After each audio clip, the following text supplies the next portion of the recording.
Welcome to the Old Frontline podcast question and answers section. In this bonus episode, we'll answer your questions that come out of the episodes of the podcast each week. Do make sure you subscribe to the podcast on your favourite platform, and please give us a like there or even a review. So, here we go with a new feature of the Old Frontline podcast. As I mentioned in the previous episode, you can now submit questions about current episodes or past episodes through two different sources. One through the Old Frontline Discord server and the other by email.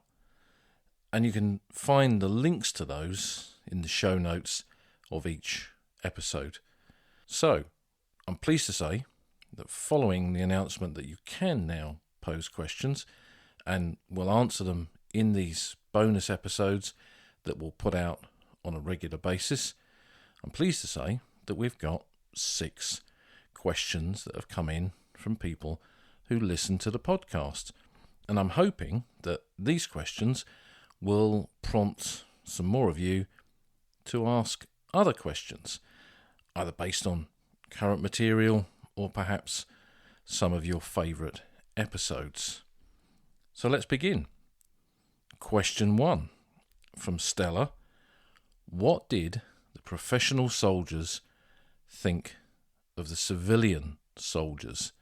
And this came out of the episode that looked at from training to trenches, where we followed a kind of typical story of a British soldier from enlistment and training to then being dispatched to the front line. And we looked at how the army evolved from the outbreak of war with a volunteer but professional army, different to the other armies within Europe, which were all conscript armies, when at a given age young men were conscripted and did a certain amount of military service, then went to territorials and reserves, and then were called up. And it meant that armies like France and Germany, who had relatively small standing armies, could call on these reservists and territorials on the outbreak of war to expand their forces. So very quickly, both France and Germany, for example, others like the Austro-Hungarian army would be another example, and Russia, of course, with these massive armies, they're all able to field huge numbers of men very quickly in the conflict because of conscription. And the British Army was different to that. It was a professional army, a volunteer army. But at the head of that army was Lord Kitchener, Secretary of State for War. And he was one of those who didn't buy into the idea that it was going to be a war that was going to be over, as the much lauded phrase was, a war that would be over by Christmas. So he called for the formation of the New Army, as it was officially known, and Kitchener's Army, as it quickly became known in the national press and the local press and right across Great Britain. So an army of civilians was recruited to enlarge the overall size of the British Army in case this conflict did go on, and go on it did, and the New Army was used. Before them, the territorials, the part-time soldiers from before the war, the territorial force formed out of the volunteers in April 1908, and then greatly expanded in that, what we call the Edwardian period. So they were kind of different kind of soldier. They were professional, but they were part-time, so they weren't in the army all the time. They did training sessions in local drill halls, annual camps, and the idea was that they would be used to bolster up the regular army, and if they'd signed what from 1912 was available, the Imperial Service obligation, which got them extra pay and a nice shiny silver badge they wore above their left tunic pocket. If they signed up for that, they could be sent overseas to Malta, Gibraltar, India, to relieve regular units there and release them for wherever the war was. So there's kind of 3 stratas, really, of British units. Saw the movement of a professional army to a part-time army to a civilian army. And this is what lies at the heart of Stella's question. What did the professional soldiers think of the civilian soldiers? It's a very good question, because the professional army, what Henry Williamson called in his books the red little dead little army that had marched off to war in 1914 and been wiped out in the battles of Mons, the retreat from Mons, Le Cateau, the Aisne, the Marne, first Battle of Ypres in particular, when over 56,000 men of that regular army became casualties, and the territorials began to arrive, about 270-odd thousand men in the original expeditionary force that qualified for the 1914 star, for example. The whole composition of the army changes, and in those regular units they see more and more reservists joining. So these men who had previous regular service been recalled to the army, recalled to the colours, as the phrase was. But within a year, the composition of these regular battalions had changed completely. So if you jumped on 12 months from the autumn of 1914 into the autumn of 1915, in the period of the Battle of Loos, the vast majority of men serving on the front line by then would have been a mixture of territorials, and probably, if we added them all up, a higher number of these Kitchener's men, these new army men. So what did those professionals think of them? Well, we have a lot of memoirs of professional soldiers. I interviewed some, the veterans that I interviewed back in the 80s and 90s, and I don't recall them having any kind of disparaging remarks all those years later, because that was 7 decades on from the conflict, and those men had seen, in some cases like George Butler, nearly 4 years of war. George Butler was the Manchester teenage Tommy who served with the Lancashire Fusiliers and then the Machine Gun Corps, and went right through the conflict until he was badly wounded in April of 1918. But the interesting thing with George, although he never said, I don't think much of those territorials or those new army men, and by the time of the Battle of the Somme, when he was in the Machine Gun Corps, he would have been serving alongside quite a lot of wartime volunteers. What he did throughout his service, and I have this in the photographs of him, is he differentiated himself from those other men. He kept his uniform smart and clean. He kept the stiffener in his service dress cap. By that time, most wartime men had taken it out and they had these kind of floppy caps, often called trench caps. But George kept his stiffener in his cap, and that signalled him out as a regular soldier. When Brigadier General Adrian Carton de Weert dropped into a shell hole alongside him in the Battle of Arras in April 1917 and took one look at him, could see that there he was, a smart young sergeant, as he was by then, wearing the stiffener in his service cap. He knew that this sergeant was a regular soldier, and he remarked upon it.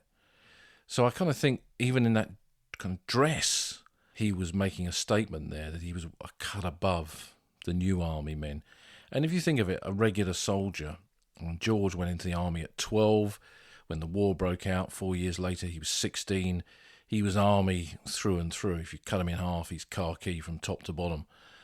And those kind of men are very proud of their training, very proud of their ability, very proud of who they are. And they see a bunch of civilians who turn up, who've never marched anywhere in their life, don't know anything about discipline, can't shoot a rifle. There's instantly going to be some kind of disparagement between them because of that. And you see that. You see in the memoirs of Kitchener's men that when regulars turn up to help them with training, they kind of look down on them. And these new army men, these Kitchener's men, they notice this. And when you think about it, it's quite a remarkable thing to suddenly pluck a load of ordinary men from the streets of Britain's cities like Accrington and Barnsley and Sheffield and Leeds and so many other places besides, or from the rural communities of Sussex and Kent and Cornwall and so many other places, and then thrust them into uniform and expect them overnight to be some kind of soldier. I remember Alf Rozelle, who was a volunteer in the Royal Fusiliers, saying this, that really it took a long while for them to feel like soldiers, that they were still civilians in their mindset, until the army had broken down that mindset a bit and made them feel like they were part of a bigger army. So I think that initially those professional soldiers would have seen themselves a cut above everybody else and would have looked down on civilian soldiers. But as the war went on and they saw their regular comrades dwindle away, they too would have seen the necessity for a civilian army, for an army composed of volunteers who joined up. And I think that phrase volunteer, that concept of what brought these civilians into the army, was something that I would guess that the regulars could have some kind of respect for, because no one had forced these men to join one of these battalions. They'd joined voluntarily. They'd laid down their most precious thing that they had to themselves and stepped forward into the light and said that they would serve and, if necessary, die on the field of battle. And the old sweats, what became known as the old contemptibles that fought in France and Flanders in 1914, would have had a lot of respect for that. And I guess that kind of leads us into how both those groups, the professionals who were there in 1914, the new army men who joined up in the early phase of the war, how would they then have gone on to view conscripts? And perhaps that's a discussion for another day. But I think identity in any army is a really interesting subject. And we spoke to Richard Van Emden in a previous podcast quite recently about his new book that looks at soldiers in Britain in those first 2 years of the First World War and their experience of that. And that's certainly something that I would point you to get kind of an inkling into this. But you can also read Martin Middlebrook's First Day of the Somme, where there's a little bit of that kind of theme going through it. So that was our first question. A great one from Stella, and I hope we've answered that. Question number 2 from John Hayes Fisher, a great friend of the podcast. John helps a lot, and he's always got plenty of questions when he listens to episodes, which he pings me via WhatsApp or whatever, but it's good to answer one officially, if you like, on the podcast itself. So thanks for this one, John. I'm sure you've said this before, but there are probably other newcomers who don't know it. But where does the title, The Old Front Line, come from? Is there a background to it? We all know what the front line is, but why the old front line? Well, that's a good question. The idea of the old front line didn't just come about with this podcast. I launched my first website in 1999, and I was inspired to do that by Tom Morgan, who did Hellfire Corner, the first, as far as I know, the first ever Great War website on the internet. Tom was a true pioneer in that respect. And once the internet was obviously beginning to take hold, I wanted to contribute something then, and I set up a website through a French server, got hold of some Microsoft technology and software to kind of build this website, and I thought, what am I going to call it? And for me, the obvious title was The Old Front Line, because one of the very earliest books that I'd read in those early visits to the battlefields, following having gone to the Ypres Salient in my school, was John Macefield's The Old Front Line, which is his account of visiting the Somme battlefields in 1917 and looking back to that Somme battle and talking about what the landscape was. And that book had a great influence on me. And I had an edition from the 1970s that I got out of the library that I took with me on an early Somme trip that had some then and now photographs of pioneers digging a road through Avalui Wood and then how it was today. And I walked through that wood with my dad and took a then and now photograph when I was there. And I kind of followed bits of Macefield's book around on those early trips. And he talks a lot about landscape, and he talks about what the landscape looked like. And I think probably in those early days, I hadn't quantified it, but it really kind of laid that seed of an interest in landscape that continues to this day. So The Old Front Line, Macefield's book, had always been special to me. And when it came to launching that very first website in 1999, which sadly is no longer here, it kind of disappeared about a year or so ago. Those kind of websites are a bit redundant now, but that was a title I chose for that website. So 4 years ago, when I was looking at doing this podcast, I thought, what can I call it? And there was only one title that I could really use, and that was The Old Front Line. And I'm so glad that I did, because I think for me, the whole phrase, the old front line, encompasses pretty much everything that we're trying to do with this podcast, to examine the battlefields of the First World War from more than a century on, understand those battlefields, interpret those battlefields, and look at the layers of those battlefields that writers like Masefield had already in 1917 begun to kind of lay before us. And I think that's really important, because it's not just about the battles, and it's not just about the men and the units and the toing and froing of the trenches. It's much more than that. There are so many elements to the story of this old front line. And I think that through the podcast, I'm not just explaining those to you, I'm actually thinking about them myself. And a phrase that I've begun to use with one or two friends in discussing this is this idea of the culture of the old front line. Now, I don't know yet what that exactly means. I can see some pointers to it. And there is a culture of the old front line, what it tells us, what it means, what lessons it has to give in terms of the history of the war, but I think perhaps wider lessons. What is it about it that draws us back each time? And I think all of that are elements of its culture, of what it stands for. And that, I'm sure, will be very much an ongoing discussion for this podcast in many, many episodes to come.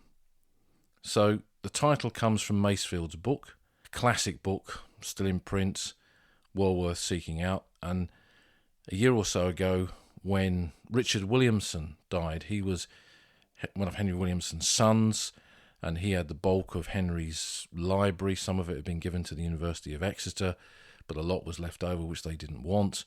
And when he sadly passed away, he was a really smashing guy, Richard Williamson, who I had the pleasure to take to the Great War battlefields on several occasions and stand where his father had stood. And for me, Richard was one of those who was perhaps most closely like his father, the way he looked and the way he spoke. He had so many tales to tell how Christmas was always difficult for them as children because his father became morose when he thought back to the Christmas truce and all that it stood for, and why hadn't the war ended. And he went into a black, dark depression, which for those young children like Richard should have been their happiest day of the year. But I had the pleasure of standing there and understanding more about Williamson's war. And sadly, when Richard passed away, as I say, a big chunk of Henry Williamson's library came up for sale. And one of those books that I saw on a book dealer's list, the famous Tom Donovan, was an edition of The Old Front Line with some notes in it by Henry Williamson, his signature and his little owl motif. And I thought to myself, if I'm going to buy one of these books from Williamson's library, it's got to be that one. And I know I mentioned that in a previous podcast about Henry Williamson's books, and you can go back through the podcast catalogue to find that. So I hope that kind of answers it, really. That phrase and that title of The Old Front Line has been with me since my very first trampings along that old front line, and it will always stay with me, and it's become the brand, if you like, for this podcast. But it's not something I own, really. As I say, it has a culture of its own, and we're all a part of it. That's kind of what I find so fascinating and so compelling about it in so many ways. And over the years of visiting that old front line, I've discovered not just places, but many fellow travellers, companions on that journey, who I've met perhaps just once to talk about one location, and others I've met many times, and they've become friends. And I'm sure that too is all part of that culture, and I like to think that we're all kind of travelling that old front line together when we discuss it here on this podcast. So question number 3, and this comes from John, who posted this on the Discord server. Now you might be saying to yourself, what is a Discord server? Well, Discord is kind of software. It's a bit like a chat group. It's used for a lot of online gaming and discussion about gaming. We're not going to be doing any of that kind of thing with it, but it's a really useful way of interacting with people and being able to open up a little channel to everyone. And like I say, there's a link to that on there. You can just go onto the Discord server, post your question on there, and then it will be featured in a future one of these Q&As. So this is from John, and John asks, I've always wondered if some of the missing had gone AWOL, absent without leave, and emerged after the war. Is there any instances of this?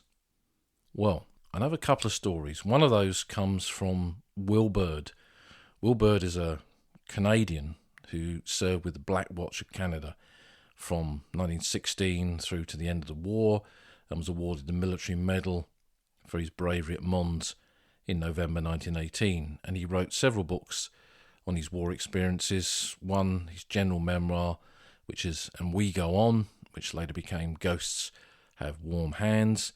And he then wrote another one where he travelled back to the old front line. He didn't use that phrase, but back to the battlefields after the war, and recounted his experiences for a Canadian newspaper that was then put into a book called 13 Years After.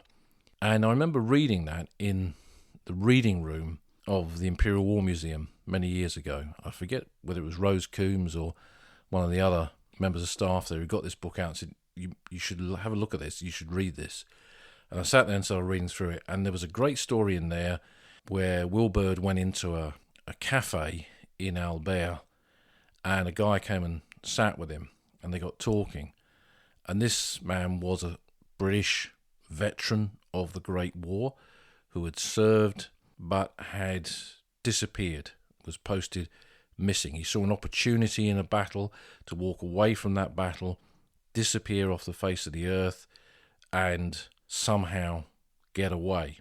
Now, many men tried to desert under those circumstances and were picked up and court-martialed. Some were executed for that, as we discussed in the Shot at Dawn episodes. But this chap had got away, and he knew that going back to Britain would be impossible. He'd be discovered, he'd be arrested, who knows what would happen to him. So he stayed in France, and he built a new life. When the war ended, he could kind of come out of the shadows, and he could build a new life and become a new person. So he was living in Albert under an assumed name and living a new life, presumably with a French wife and perhaps children.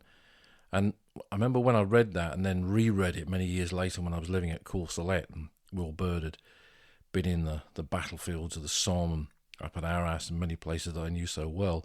But I remember reading that again and wondering who that guy was, and was he buried in Albert Communal Cemetery under this French name, but actually he was a British veteran of the Great War whose name, whatever that real name was perhaps on a memorial somewhere in Britain and on one of the great memorials to the missing somewhere on the Western Front.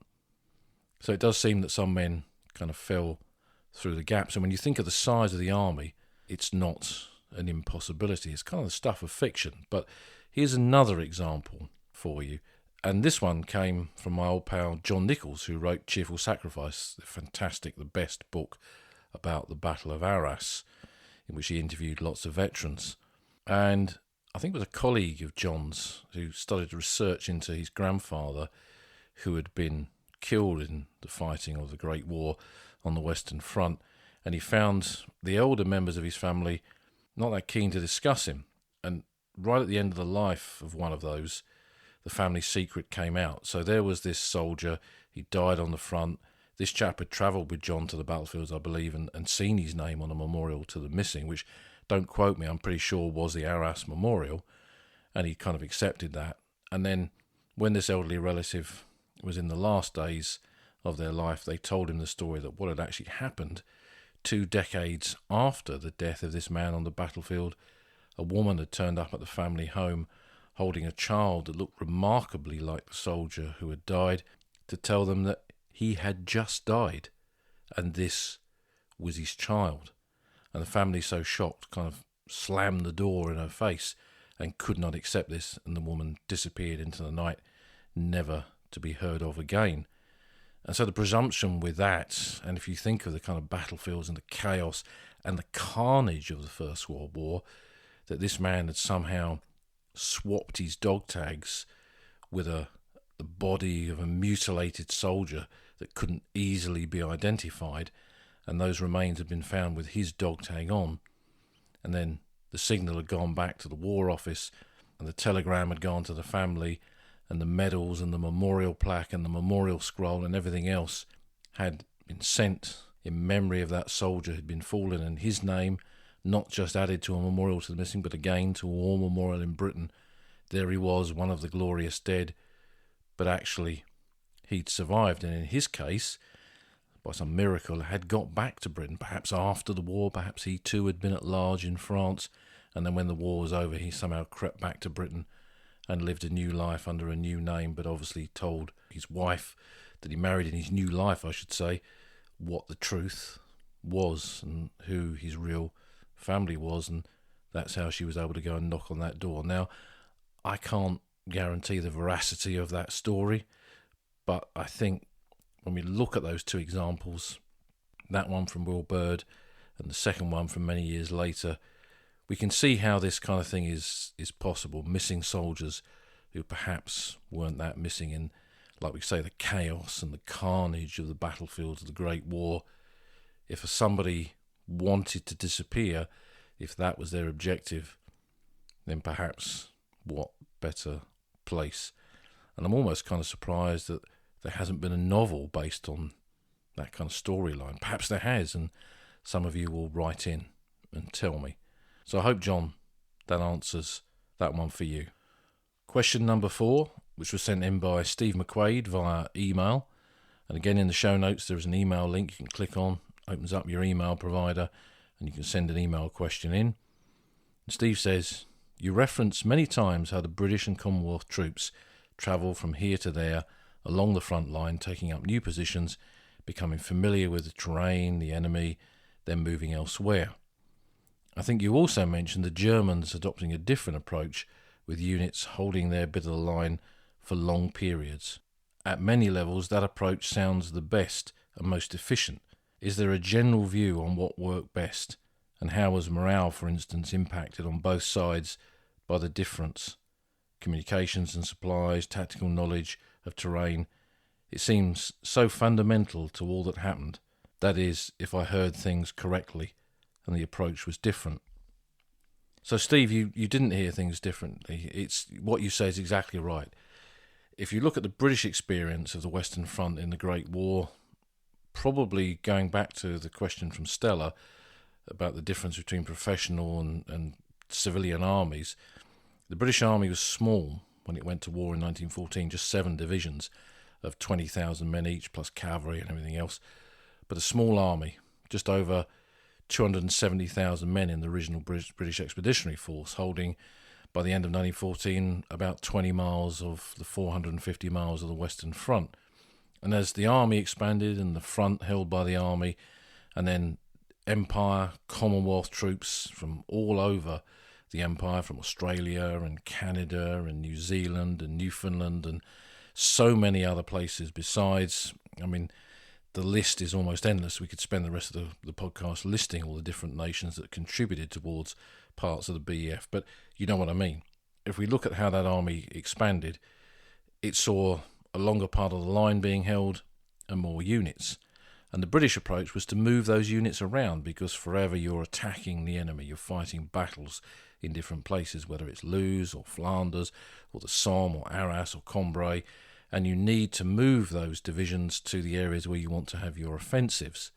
So you're not holding the line for long periods of static warfare, you're taking the fight to the enemy, so you're moving your troops around. And it means, although some units did stay in some sectors for a long time, 49th West Riding Division, Yorkshire Territorials, held the canal bank north of Ypres for almost a year from 1915 into 1916 before they moved down to take part in the Battle of the Somme, for example.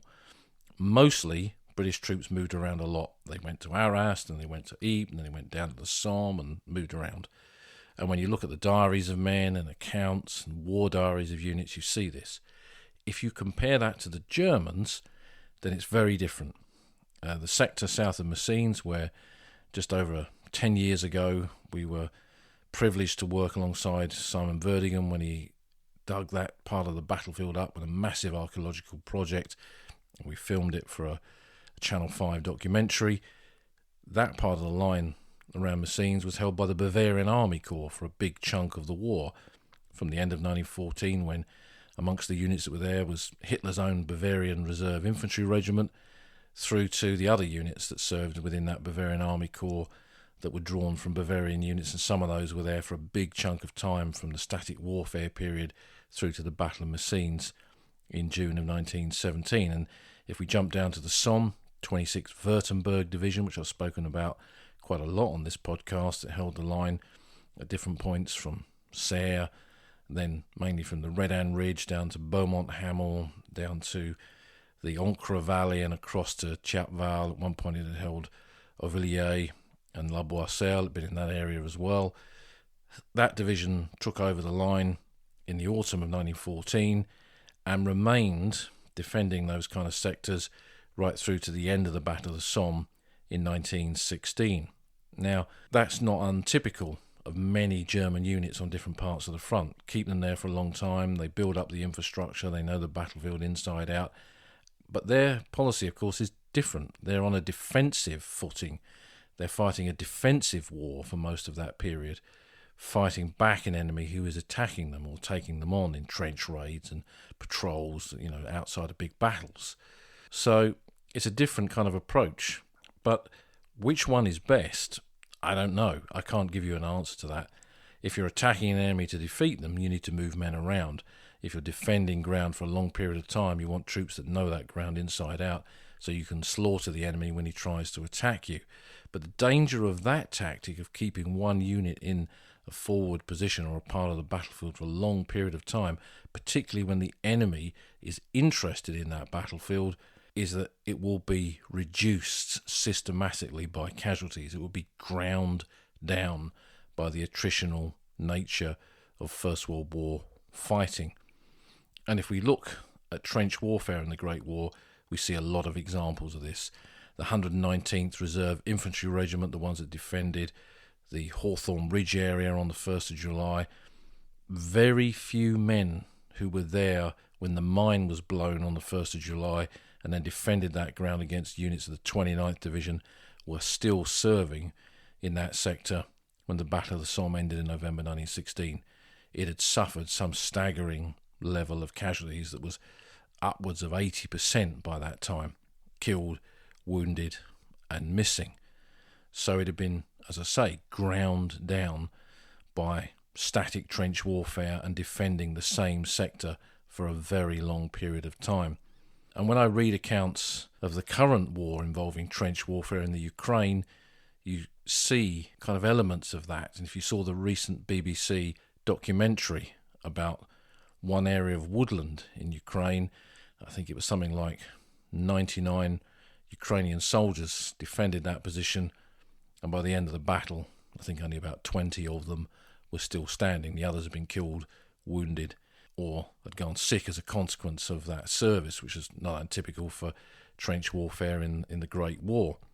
So you're kind of seeing parallels there with the past and the present, and all of it giving us an insight into the realities of trench warfare. So which one was best, Steve? I don't know, but both of them, one way or another, were costly. Perhaps just holding the line one place for a long, long period of time, perhaps in the long run that was more costly for that individual unit, and the whole composition of that unit would have changed greatly. But it's a fascinating element, and I don't think any historian has really come to a conclusion as to which approach was best, because the approaches are driven by two different factors. On the Allied side, the desire to fight the enemy, defeat the enemy, and on the German side, to defend ground and defeat their enemy, which are the Allies attacking them. So that moves us on to question number 5 from Claire Crilly on Twitter. Now, this is another way of asking questions, but I would say on Twitter, or X as it's known now, things can easily kind of get lost. And I know that I don't always see replies to tweets or whatever they're called now. So use the Discord server, use email. That's the best way. But thanks to Claire for this one, which is a kind of a practical one for those who visit the Old Front Line. So Claire says, it would be good if you gave listeners good, reasonable accommodation recommendations on the Western Front. The usual place I've stayed at Ypres over the years has now got way more expensive than I can afford. Could this be for Belgium and France? So I'm not going to mention as such specific places. If you kind of look at the types of accommodation that's on the battlefields now, to base yourself to go out onto the Old Front Line to explore these places, there's so many choices. If you want to stay in the centre of Ypres, there are some top-class hotels that obviously charge top-class prices. Novotel and the Ariane, you're looking at a couple of €100 perhaps a night for a room there with breakfast. But then there are many other accommodation options within Ypres itself, cheaper hotels with smaller rooms, perhaps a star less, and so on. And then there are bed and breakfast places, of which there's quite a few. There are also apartments, Airbnbs and otherwise, that you can kind of let. And then out on the battlefield area itself, a lot of the villages now have B&Bs and quite a few farms. I was up near Track X Cemetery recently. I noticed that the farm, I think it's Canadian farm actually, has now become a B&B as well as a working farm, I think. So that's an option. And then you can rent houses. Nick at Hoog Crater's got a big house. I think it can hold about 16, 18 people. So obviously that's quite a big bit of accommodation with I think 9 rooms. So it costs quite a lot per week, but there are smaller houses you can rent. And then if you come out of Flanders down into northern France, you've got a similar kind of thing. So there's bed and breakfasts all over the place. There are smaller hotels. There are chain hotels.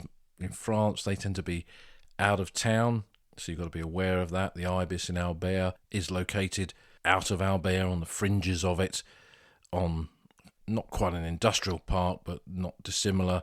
It's got its own restaurant, but there's a McDonald's close by, and that's about it, unless you fancy a fairly long hike into Albert itself. So bear that in mind. But in some of the bigger cities like Amiens and Arras, there are bigger hotels with more stars, but obviously that comes with a kind of a premium. And again, Airbnbs and flats you can let. And Gîte de France, which is kind of a national chain of holiday homes that you can rent out. There are quite a few of those scattered right across the First World War battlefields. You can go on the Gîte de France website, look up a place and kind of see what is available. And they are, in my experience, quite good value for money. I use those quite a lot for different aspects of the different work that I use outside of touring.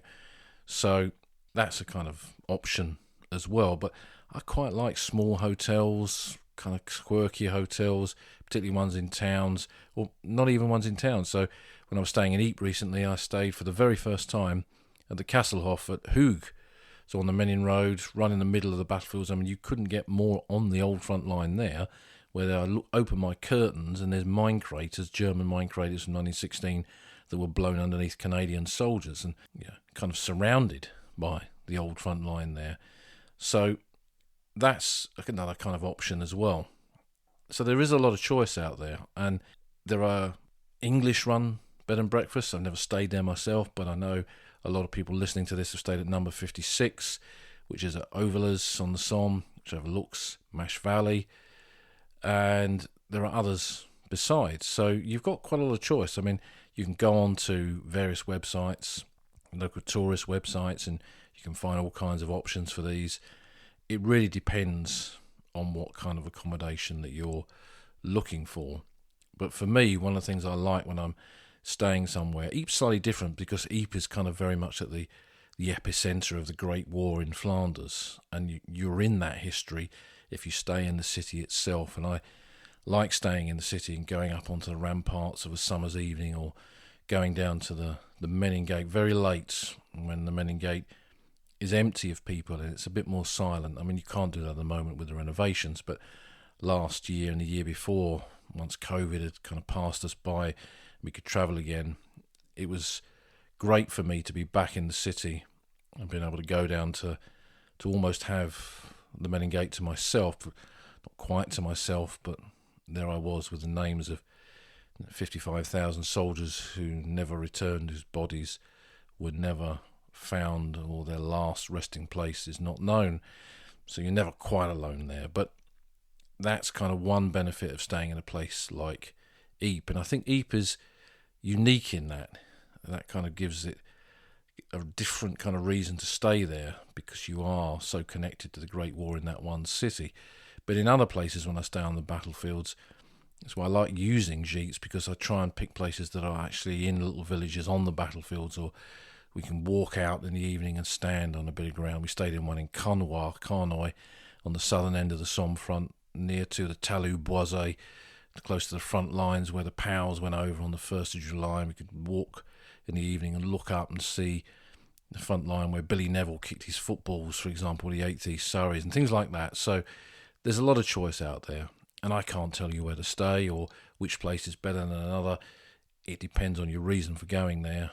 But there's a lot of choice, and make use of that choice and try different things, because you may well get a different kind of experience in your walk, your visits, your contact with the old front line by staying somewhere that's slightly out of the norm to what you've stayed in before.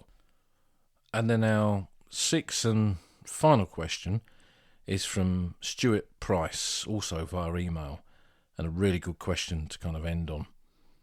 The question I have, says Stuart, is what safeguards measures did you take when interviewing veterans to ensure what they were telling you was accurate? Obviously, you were interviewing them many decades after the Great War ended, and memories get distorted, fade or confused, which could have impacted on their ability to accurately recall exactly what they experienced. I'm grateful for your thoughts on this matter. Well, that is a good question, and I've partly addressed that to a degree in an episode that I did on Great War veterans and what it was like to interview them. It's something that I've also discussed with Richard Van Emden. Obviously, when I spoke to these men in the 1980s and early 90s, it was 7+ decades from the Great War. And over that time, then how they viewed things would have potentially changed. You know, if we look at our own lives and we go back just 2 or 3 decades, we can see our memory of that kind of time might be very, very different. But what I found with the vast majority of them, and there were some who told me what I would now describe as estaminet stories. So they came out with stories that were not true, that were kind of stories that when soldiers sat down with a beer or whatever it was in one of these estaminets behind the lines, they'd say, "Hey Bill, have you heard about this?" And they'd tell this story.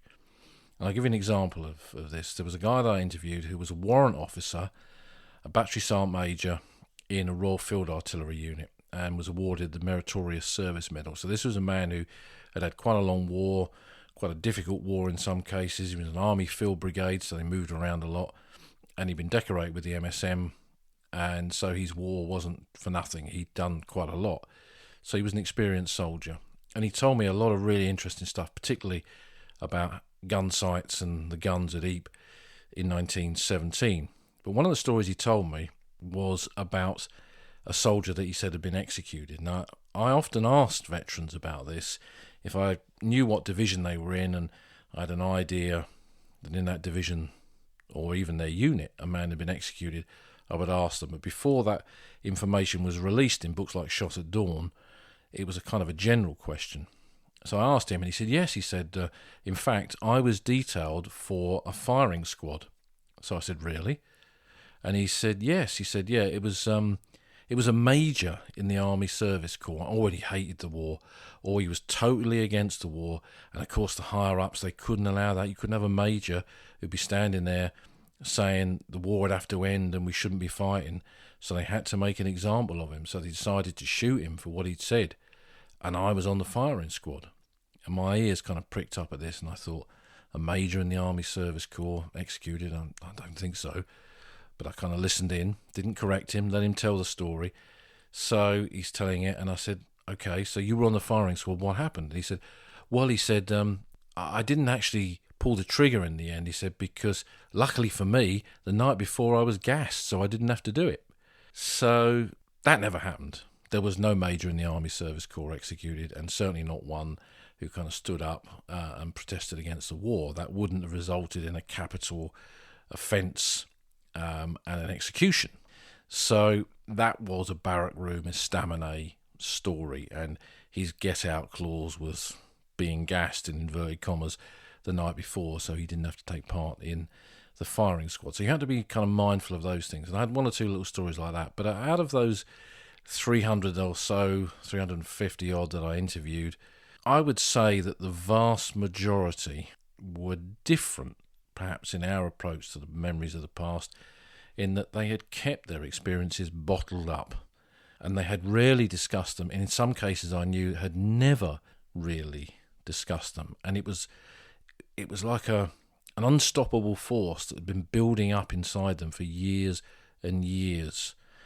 And they got to an age, and I discovered this again with the Second World War generation, they got to an age in their 80s and 90s where they became, and I would describe it as confessional, where they wanted to impart this story, these memories. They wanted to almost get them out of their system and tell them to somebody. And luckily or unluckily for some of them, I don't know which, in some cases, they met me. And I was able to ask the right questions, press the right buttons, use the right phrases to get these people to trust me enough for them to tell me these stories. And as I think I've mentioned in previous episodes or in discussing veterans, seeing a guy once was never enough. That I would go, some veterans I only saw them once because it was clear that they had a story to tell, but it was kind of one-dimensional. Some of them did not have the words really to describe what had happened to them. And then there were others I could tell there was a lot more to this man. There was a lot more that he wanted to say, and it was going to take quite a few visits to kind of get that out of him. But that unstoppable force that had been building up, once I'd kind of popped that cork and it all came flooding out, the level of detail was astonishing. And I would go away and look up details in unit histories and war diaries, what was then the Public Records Office, and be astonished to find what they told me was pretty much spot on. Sometimes they weren't aware of specific details. You've got to remember that these veterans are not official historians. They're veterans. They're telling you what they saw. And that is the other element to this, is that if you approach oral history from the point of view of wanting to discover what the ultimate secret of the First World War or anything was about, that isn't the right approach. And the oral history is unreliable for the bare facts of history, the framework of history, because each man has his own interpretation of the events that he takes part in. But that's part of the story. That is the value of oral history, because it gives you interpretations. And if you want to discuss an event like the Battle of the Somme, you're going to have a textile worker from Manchester give you one level of understanding on it, and a steel worker from Sheffield give you another, and a farm boy from Sussex, and so on. Each of them will have a different view of it. And it's what I would call the myriad faces, the myriad stories of the Great War. And each one has some kind of value. I often see academic historians kind of not quite disqualify oral history, but knock it. And I sometimes think that those oral historians have probably had no experience of trying to uncover that kind of oral history, whether it's for a First or a Second World War generation, and perhaps don't understand what it will give you. And one thing that I will always be grateful for from having spoken to those veterans is to help me tune to what my old pal John Dray used to call the wavelength of the Great War. That through those veterans I learned a language of their war, how they described food, how they described ranks, how the army functioned, how people saw each other, what made them laugh, what motivated them, all those kind of things. And then a commonality in experience of trench warfare, of going into battle, of discussing fear. And the ones that I could get to really trust me did discuss fear, what it meant to go into battle and how that affected you.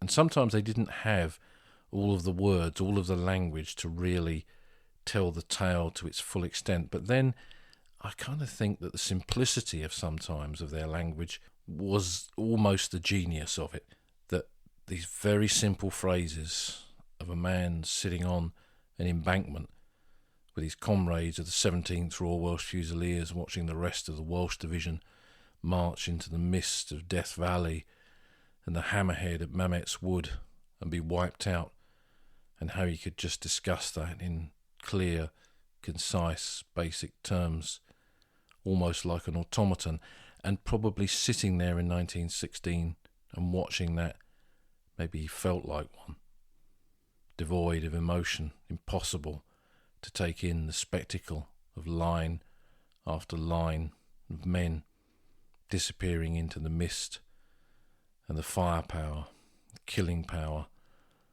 the industrial killing power of the Maxim machine gun.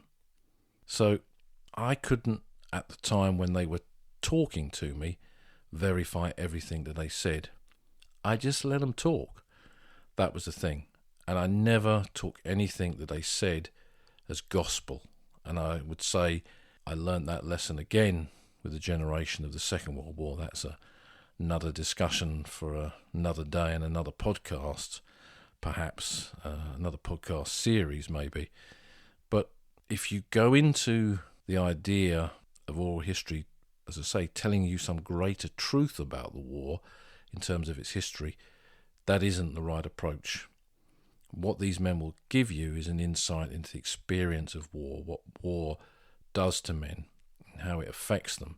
And that was something that I learned very, very quickly, again in that kind of simplistic, almost self-effacing language that they used. One veteran I used to go and see often, I'd go and see him, say, "How you doing?" And he'd look at me and kind of look at the floor a bit and say, "I fought the Battle of the Somme in my bed again last night." And that, of course, was his way, his simple way of saying that the war had never left him and haunted him still. So I feel that they gave me probably much more than they realised, particularly the ones that I saw again and again, and the ones who dance through my head every time I go to those battlefields because of that. Of the hundreds that I interviewed, there was perhaps a dozen that stand out as the ones that remain what I often describe as my lodestars as I walk round those places. And without fail, they were pretty much all men who had kept the war to themselves for a very long time. But now their moment to tell that tale was there. And I like to think that somehow I helped them deal with those experiences. I didn't say anything. I didn't offer them counselling. Far from it.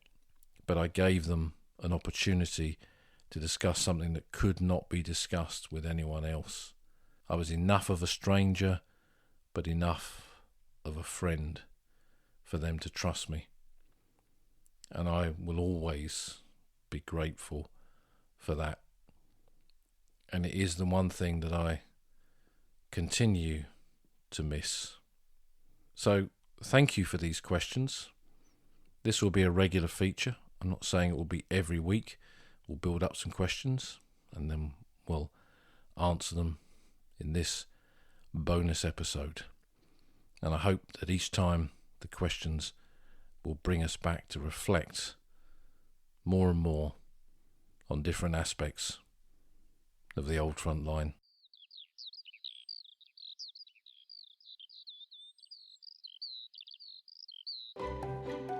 You've been listening to an episode of The Old Front Line with me, military historian Paul Reed. You can follow me on Twitter at Somcor. You can follow the podcast at Old Frontline Pod. Check out the website at oldfrontline.co.uk, where you'll find lots of podcast extras and photographs and links to books that are mentioned in the podcast. And if you feel like supporting us, you can go to our Patreon page, patreon.com/oldfrontline, or support us on Buy Me a Coffee at buymeacoffee.com